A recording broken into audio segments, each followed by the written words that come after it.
This show is part of OnePlace, a daily network of focused briefings across the stories people follow most. Welcome to the briefing. We are diving into a heavy news day, from a massive spike in consumer prices to a security crisis in the world of artificial intelligence.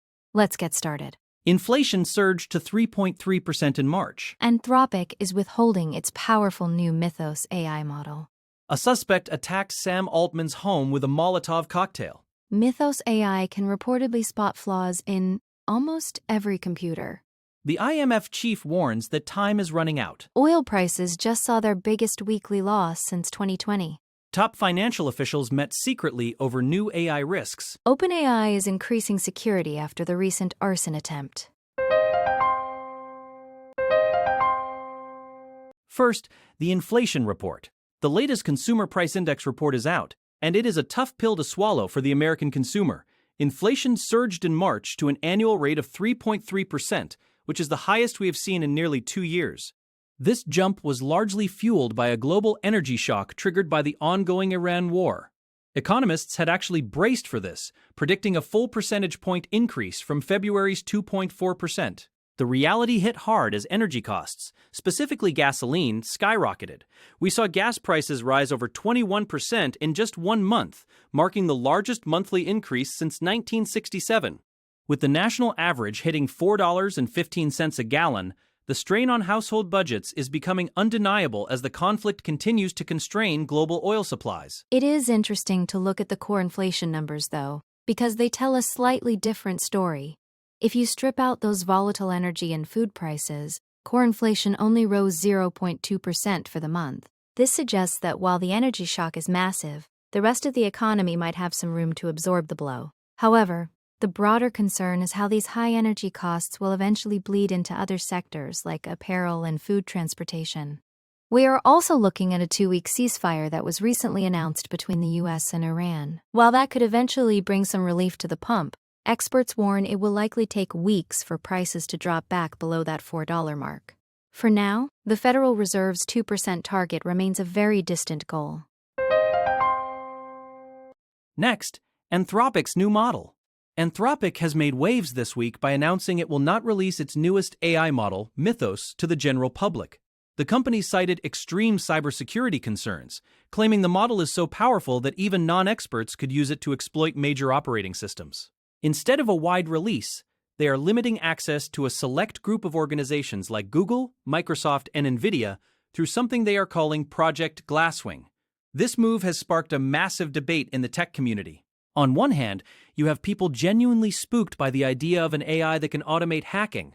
On the other hand, some prominent researchers are calling foul. They suggest this might be a calculated PR move to make the model seem more revolutionary than it actually is, essentially using fear to build hype around their brand.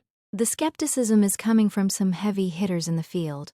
Gary Marcus, a well-known AI researcher, described the announcement as overblown and suggested the public was being played. He noted that, from what he has seen, Mythos appears to be an incremental improvement rather than a total breakthrough. Jan LeCun from Meta was even more blunt, dismissing the drama as self-delusion. Despite the pushback, the announcement was serious enough to trigger a meeting between Fed Chair Jerome Powell and Treasury Secretary Scott Bessent. Whether the threat is immediate or a marketing tactic, it has successfully moved the conversation about AI safety into the highest levels of government. The debate now is whether we are looking at a genuine digital weapon or just a very clever way to manage a product launch in a crowded market. Now to Sam Altman. A very disturbing incident occurred early Friday morning at the home of OpenAI CEO Sam Altman. San Francisco police arrested a 20-year-old male after he allegedly threw a Molotov cocktail at Altman's $27 million mansion in the Russian Hill neighborhood. Fortunately, no one was injured, and the fire was contained to an exterior gate. The situation escalated quickly when the same suspect reportedly showed up at OpenAI's headquarters about an hour later, threatening to burn the building down. Police were able to match his description and take him into custody almost immediately. This attack comes at a time when public sentiment toward AI has been declining, and Altman himself has become a much more public and polarizing figure, often traveling with high-level political leaders. It is a stark reminder of the physical risks now facing tech leaders. Altman actually took to his personal blog to address the incident, sharing a rare photo of his husband and child. He expressed a hope that showing his family might humanize him and dissuade others from such violent acts. OpenAI praised the quick response from the San Francisco Police Department and has since increased security at its offices. This incident follows a period of heightened criticism for the company, particularly after they signed a deal with the Pentagon shortly after their rival Anthropic refused similar terms. While the suspect's specific motives are still under investigation, the event highlights a growing tension between the rapid advancement of AI and a segment of the public that feels increasingly threatened or angry. The legal process is ongoing, and charges against the suspect are currently pending as the investigation continues. More on Mythos AI. Expanding on the Mythos situation, the technical capabilities being reported are truly staggering. Anthropic claims this AI has already identified thousands of vulnerabilities across every major operating system and web browser. This isn't just about finding bugs, it's about the speed and scale at which it can do so. Cybersecurity experts are warning that the storm isn't just coming, it is already here. They argue that if these tools fall into the hands of bad actors, our current defensive measures will be completely overwhelmed because humans simply cannot keep up with the pace of AI-driven hacking. This is why Anthropic is focusing on Project Glasswing, trying to give companies like Apple and JP Chase a head start in hardening their defenses. The goal is to fix these holes before the technology inevitably becomes more widely available to those with malicious intent. The level of concern has reached the point where the International Monetary Fund is weighing in. IMF Managing Director Kristalina Georgieva has stated that the world currently lacks the ability to protect the international monetary system against such massive cyber risks. She pointed out that these risks are growing exponentially and that the global financial infrastructure is particularly vulnerable. This sentiment was echoed in the closed-door meetings between the Treasury and the Federal Reserve. The fear is that a single AI-driven exploit could trigger a systemic failure in the banking sector.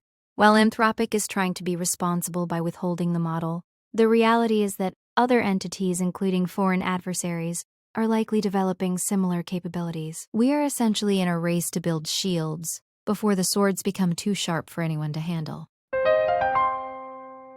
Regarding the IMF warning, Kristalina Georgieva's warnings about Mythos and AI cybersecurity are particularly urgent. She has been very vocal, stating that time is not our friend in this situation. In her view, the rapid evolution of these models is outpacing the development of necessary guardrails and international cooperation. The IMF is specifically worried about financial stability, as the global economy is now so deeply interconnected through digital systems. If a model like Mythos can find vulnerabilities that are decades old, it means the very foundations of our financial software could be at risk. Georgieva is calling for central banks and international institutions to work together immediately. She believes that without a coordinated global response, the fallout from a major AI-driven cyber attack could be severe, affecting everything from public safety to national security on a scale we haven't seen before. The Treasury Department has confirmed that they are planning additional coordination meetings with various regulators to address these specific developments. It is clear that the U.S. government is taking the IMF's concerns seriously. They are looking at this not just as a technical problem, but as a fundamental threat to the international monetary system. The fact that the Treasury is engaging with both the private sector and other government agencies suggests a multi-pronged approach to building resilience. However, as Georgieva noted, the challenge is the sheer speed of AI progress. By the time a policy is debated and implemented, the technology has often moved 2 steps ahead. The focus now is on creating dynamic guardrails that can evolve as quickly as the AI does, ensuring that the global financial system remains stable even as these powerful new tools emerge. Next, the oil market. In a surprising turn for the energy markets, oil prices have just posted their biggest weekly loss since 2020. West Texas Intermediate fell over 13% this week, settling below $97 a barrel. This retreat comes just ahead of highly anticipated talks between the U.S. and Iran, which are expected to be led by Vice President J.D. Vance in Islamabad. Investors are closely watching to see if the current fragile truce can be turned into a lasting peace that would fully reopen the Strait of Hormuz. Right now, transit through that critical waterway is mostly limited to Tehran-linked vessels, which has kept global supplies tight. Despite this week's sell-off, prices are still 30% higher than they were before the conflict began in February.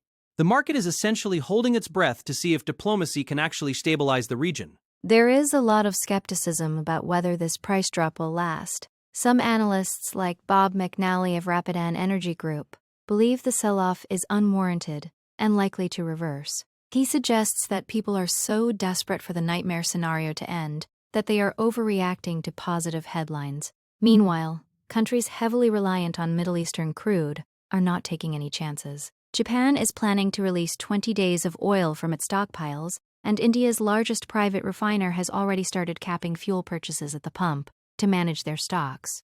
There is also the looming question of whether the U.S. will extend sanctions waivers for Russian crude, which expire very soon.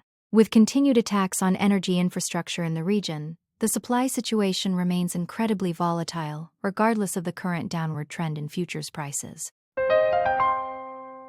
Now, the secret meetings. We are getting more details about that closed-door meeting at the Treasury Department. Federal Reserve Chair Jerome Powell and Treasury Secretary Scott Bessent summoned top bank CEOs to discuss the specific risks posed by Anthropic's Mythos model. While JP Morgan's Jamie Dimon was unable to attend, the presence of other major financial leaders underscores the gravity of the situation. The administration is treating AI security as a core national security issue. A Treasury spokesperson mentioned that the White House is leading an interagency task force to ensure the U.S. is protected from these emerging threats. This is a significant shift from just a few years ago, as AI is now officially designated as a potential risk to financial stability. The government is essentially trying to force a proactive defensive posture on the banking industry before a crisis occurs. The collaboration between the government and tech companies like Anthropic through Project Glasswing is a key part of this strategy. By using the very model they are afraid of to find and fix vulnerabilities, they hope to stay one step ahead of hackers. Anthropic has been very clear that the fallout for the economy and public safety could be severe if these capabilities proliferate without control. This is why the Treasury is planning ongoing coordination meetings with regulators. They want to create a unified front across the entire financial sector. It is a rare moment where the government, the central bank, and private industry are all moving in lockstep to address a technological risk. The goal is to move beyond just identifying the problem and into the first phases of a comprehensive plan to harden the nation's digital infrastructure. Finally, OpenAI's security response. Following the Molotov cocktail attack on Sam Altman's home and the subsequent threats at their headquarters, OpenAI is taking no chances. The company sent a memo to all employees on Friday morning, informing them of the incident and announcing an increased police and security presence around their Mission Bay offices. While they stated there is no immediate threat to staff, the atmosphere is clearly tense. This isn't the first time the company has faced such issues. They had to lock down their offices last year after a threat from someone linked to an anti-AI group. The suspect in this latest case, a 20-year-old man, was apprehended quickly after threatening to burn down the headquarters. But the incident has left the tech community on edge. It highlights the physical dangers that can arise from the intense public debate surrounding artificial intelligence. The San Francisco Police Department's quick action was vital in preventing any injuries. They were able to link the suspect to both the arson attempt at Altman's residence and the threats at the OpenAI office within an hour. OpenAI has expressed deep appreciation for the city's support in keeping their employees safe. As the investigation continues, the company is assisting law enforcement to determine if there were broader motives or if the suspect acted alone. This event has forced a conversation about the safety of high-profile tech executives who are often the face of controversial technologies. With AI becoming a central part of global politics and the economy, the security protocols for these leaders and their companies are being completely reevaluated. For now, the focus remains on maintaining a safe environment for the people building these powerful tools. That is all for today's briefing. Thank you for joining us as we navigate these complex stories. We will be back tomorrow with more updates on the news that matters most. Make sure to follow the show so you never miss a daily update. Have a great day and stay informed.